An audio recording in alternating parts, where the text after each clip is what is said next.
आपने देखा और सुना होगा कि अक्सर लोग कृष्ण राधा की बजाय राधा कृष्ण का नाम लेते हैं, यानी कृष्ण से पहले राधा का नाम लिया जाता है।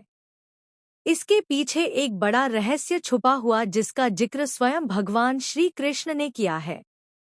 श्री कृष्ण कहते हैं कि जो व्यक्ति राधा का नाम नहीं लेता है, सिर्फ कृष्ण कृष्ण रटता रहता है, वह उसी प्रकार अपना समय नष्ट करता है जैसे कोई रेत पर बैठकर मछली पकड़ने का प्रयास करता है।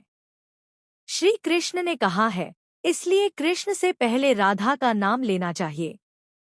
श्रीमद् देवी भागवत नामक ग्रंथ में उल्लेख मिलता है कि जो भक्त राधा का नाम लेता है, भगवान श्री कृष्ण सिर्फ उसी की पुकार सुनते हैं। इसलिए कृष्ण को पुकारना है तो राधा को पहले बुलाओ।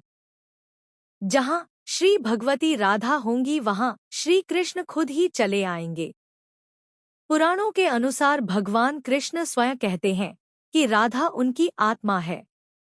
वह राधा में और राधा उनमें बसती है। कृष्ण को पसंद है कि लोग भले ही उनका नाम नहीं लें, लेकिन राधा का नाम जपते रहें। इस नाम को सुनकर भगवान श्री कृष्ण अति प्रसन्न हो जाते हैं। इसका उल्लेख श्री कृष्ण जी ने नारद से किया है। इस संदर्भ में कथा है कि व्यास मुनि के पुत्र शुकदेव जी तोता बनकर राधा जी के महल में रहने लगे। शुकदेव जी हमेशा राधा राधा रटा करते थे। एक दिन राधा ने शुकदेव जी से कहा कि अब से तुम सिर्फ कृष्ण कृष्ण नाम जपा करो। शुकदेव जी ऐसा ही करने लगे। इन्हें देखकर दूसरे तोता भी कृष्ण कृष्ण बोलने लगे। राधा की सखी सहेलियों पर भी कृष्ण नाम का असर होने लगा।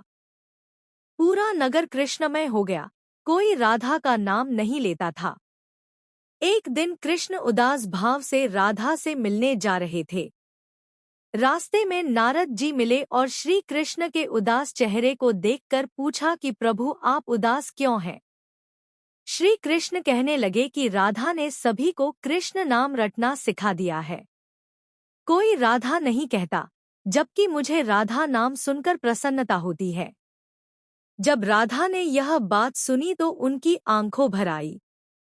देवी राधा ने शुकदेव जी से कहा कि अब से आप राधा राधा ही जपा कीजिए।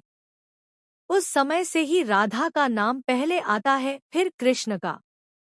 राधा कृष्ण की तरह सीता का नाम भी राम से पहले लिया जाता है। असल में राम और कृष्ण दोनों ही एक हैं, और राधा एवं सीता भी एक हैं। यह हमेशा नित्य और शाश्वत है।